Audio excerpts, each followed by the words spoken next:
প্রিয় দর্শক, গত ১০ মাসের মধ্যে ১.৫ মাস বিদেশ সফরে ছিলেন ডাক্তার ইউনূস।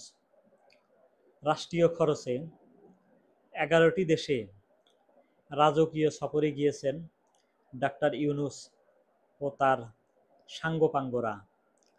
তন্মধ্যে চীন সফরটি ছিল দ্বিপাক্ষিক সফর।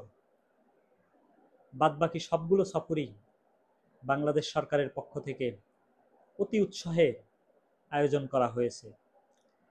১১টি বিদেশ সফরে বাংলাদেশের প্রায় ৩০০ থেকে ৪০০ কোটি টাকা খরচ হয়েছে, যার কোনো দৃশ্যমান লাভ বাংলাদেশের জন্য হয়নি। এসব সফরে ডক্টর ইউনূস মূলত নিজের ব্যক্তিগত পুরস্কার নিতে রাষ্ট্রীয় অর্থে বিলাসবহুল হোটেলে থেকে বিশাল বহর নিয়ে বিভিন্ন দেশ ঘুরেছেন। বেশিরভাগ দেশে নিজ দেশকে ছোট করেছেন।